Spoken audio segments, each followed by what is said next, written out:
Halo, selamat datang di Digital Bootcamp ketiga Anda. Topik hari ini adalah dua tipe orang yang tepat untuk bisnis Anda dan bagaimana mencarinya.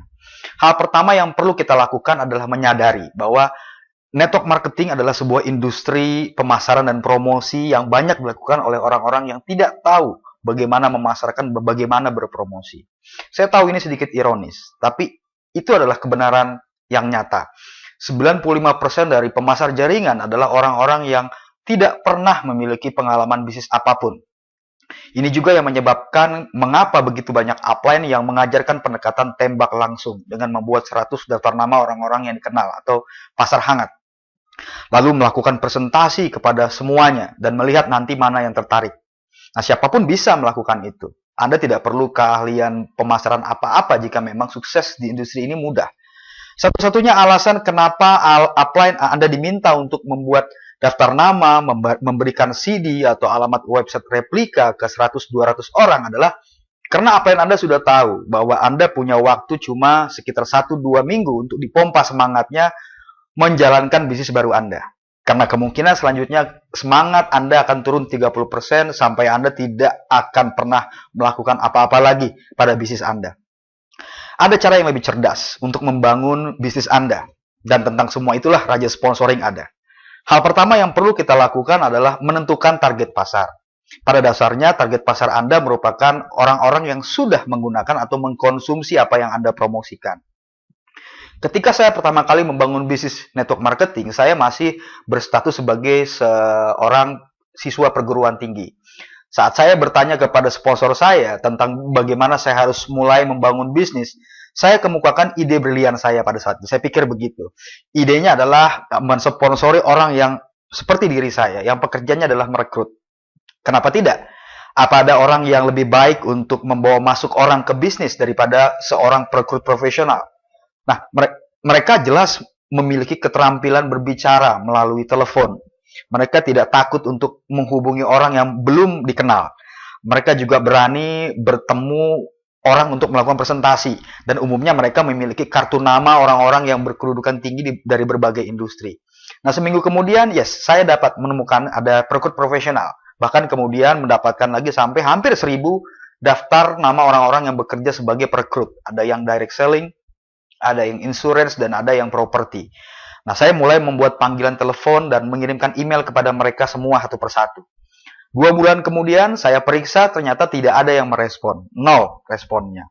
Kenapa? Saya tidak mengerti semua ini. Apa yang salah dengan ide brilian saya? Baiklah, jawabannya ternyata sederhana. Karena saya tidak bisa menjual rendang kepada vegetarian. Tidak peduli seberapa luar biasanya sajian itu. Anda juga tidak dapat memasarkan produk kepada seseorang yang tidak memiliki keinginan untuk mengkonsumsinya. Anda juga tidak bisa menawarkan peluang bisnis untuk seseorang yang tidak mencari peluang. Tidak peduli seberapa besar atau seberapa sempurnanya peluang Anda, atau seberapa banyak uang yang Anda pikir mereka bisa dapatkan dari peluang Anda. Aturan pertama dalam pemasaran adalah menjual produk yang orang-orang ingin beli, dan kepada orang-orang yang ingin membelinya. Hal cukup mendasar, tapi Anda akan sering terkejut, dan seringnya Anda juga akan salah melihat bahwa banyak pemasar jaringan yang salah mengerti tentang hal ini. Pengalaman membuat saya belajar, dan inilah yang saya ingin sampaikan kepada Anda hari ini. Dalam industri ini, kita memiliki 2 target pasar. Yang pertama adalah calon mitra bisnis potensial kita, yaitu para pemasar jaringan lainnya atau mereka yang membeli produk atau layanan yang berkaitan dengan bisnis network marketing. Itu saja sebetulnya. Nah, saran terbaik saya adalah cukup hanya memasarkan kepada orang-orang yang saat ini sudah dalam bisnis network marketing atau yang sudah pernah ada di industri ini. Nah, apakah boleh Anda merekrut saudara-saudara Anda, tetangga Anda, dokter Anda, rekan kerja, atau paman Anda?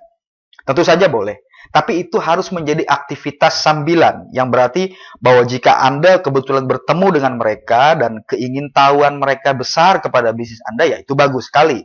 Tapi jangan pernah Anda menjadikan orang-orang tersebut sebagai target utama dalam pemasaran Anda. Ya, cukup pasarkan kepada pemasar jaringan lainnya. Karena mereka adalah orang-orang yang aktif membeli apa yang Anda jual. Nah, orang yang sedang mencari peluang biasanya punya tipikal pencari peluang. Berbeda dengan pembeli peluang.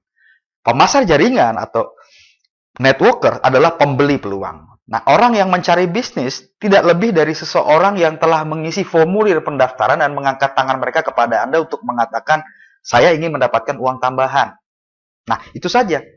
Nah, itu juga tidak jauh berbeda ketika saya mengatakan kepada Anda, saya ingin menjadi pemain bola profesional. Itu kan tidak berarti saya juga sudah memiliki keahlian atau hasrat yang cukup besar dan kemampuan untuk benar-benar menjadi pemain bola profesional, kan? Nah, jadi jika kita memang pahami bahwa kita hanya mencari orang-orang yang sudah memainkan permainan ini. Nah, secara pribadi, saya tidak akan pernah memasarkan bisnis saya kepada mereka ya orang-orang itu terlebih dahulu. Saya justru akan memasarkan produk informatif saya seperti Raja Sponsoring dan juga diri saya sendiri sebagai seorang pemimpin. Nah, ini yang akan membantu saya menghasilkan kecepatan arus kas untuk membayar biaya iklan dan operasional saya sehari-hari. Dan itu yang menyelamatkan banyak waktu saya karena saya terbantu untuk mengidentifikasi siapa orang-orang yang benar-benar serius untuk membangun bisnis dan siapa yang tidak. Selanjutnya, target pasar kedua kita adalah orang-orang yang berlangganan produk, ya. Karena kebanyakan orang berada dalam bisnis berbasis nutrisi saat ini, kita akan mencoba untuk menggunakannya sebagai contoh. Nah, kebanyakan orang akan berpikir bahwa target pasar mereka terdiri dari orang-orang yang memiliki masalah kesehatan. Tetapi kita ingin lebih spesifik dari hanya sekedar itu. Bagaimana dengan orang-orang yang memiliki masalah kesehatan dan yang benar-benar menghabiskan uang setiap bulan pada produk kesehatan? Nah, orang-orang ini adalah target pasar yang tepat dan paling benar untuk Anda sebetulnya. Ya, cukup ingat perbedaan antara orang yang hanya menanyakan tentang penawaran Anda dan mereka yang sudah menghabiskan uang untuk sesuatu hal yang serupa. Jadi bagaimana Anda menemukan dua orang dalam kategori ini? Nah, hari ini menjadi mudah berkat adanya internet. Misalnya dalam program digital marketing saya, ada pada Raja Sponsoring, saya mengajarkan untuk bagaimana mengatur seluruh sistem pemasaran dan menarik prospek datang dengan menggunakan artikel atau SEO, pay per click, PPC, dan pemasaran menggunakan media sosial seperti Facebook. Pay per click atau PPC adalah favorit pribadi saya karena saya memungkinkan bisa menunjukkan iklan saya hanya untuk orang yang aktif mencari apa yang saya promosikan. Nah, ini disebut sebagai target pemasaran. Dan itu adalah dasar dari usaha pemasaran Anda juga. Nah, sekarang, ketika mulai mencari pemasar jaringan lainnya, banyak orang bertanya kepada saya tentang daftar silsilah. Ini adalah pohon jaringan distributor dari perusahaan atau upline yang telah keluar dari bisnis atau meninggalkan industri ini. Ini jelas daftar sasaran juga, tapi masih ada masalah. Bagaimana cara untuk menghubungi mereka kembali? Nah, Anda tidak bisa kan mengirim email kepada mereka karena mereka tidak memberikannya kepada Anda. Yang berarti pilihannya adalah hanya menghubungi mereka secara langsung. Oke, kalau secara pribadi, saya tidak masuk ke bisnis network marketing untuk menelepon 100-300 prospek yang belum saya kenal. Itu dulu pernah saya lakukan dan gagal. Jadi, saya menemukan cara untuk membuat para pemasar jaringan yang menelepon saya. Dan ini adalah apa yang akan saya ajarkan di Raja Sponsoring. Dalam 90 hari terakhir saja, lebih dari 8.000 pemasar jaringan telah menghubungi saya. Dan saya tidak perlu mengangkatnya. Ini tidak sulit untuk dilakukan. Hanya saja ini memang tidak diajarkan oleh siapapun. Karena mereka ingin distributornya menjadi anak kelas 3 SD yang mudah menduplikasi cara-cara yang mereka ajarkan. Cara-cara yang jelas 95% membuat banyak orang gagal. Pada akhirnya, cara terbaik untuk menjangkau dan menjadi yang dihubungi oleh pemasar jaringan lainnya adalah dengan beriklan. Tapi Anda harus perlu menggunakan strategi Raja Sponsoring, atau Anda akan bangkrut lebih cepat dari yang pernah Anda bayangkan. Nah, kita akan bicara lebih banyak tentang hal ini nanti. Tapi, mari kita mengubah topik ini selama 1 menit untuk sedikit menyelam ke dalam psikologi prospek. Pernahkah Anda bertanya-tanya, mengapa orang mengatakan tidak kepada Anda dan penawaran Anda? Apakah Anda pernah terlibat diskusi dengan seseorang yang benar-benar tertarik, namun Anda tidak bisa mendapatkan mereka kembali saat Anda menelepon mereka? Nah, mengapa hal itu bisa terjadi? Dan bagaimana mencegahnya? Temukan detailnya besok pada video training keempat. Sampai jumpa besok, teman.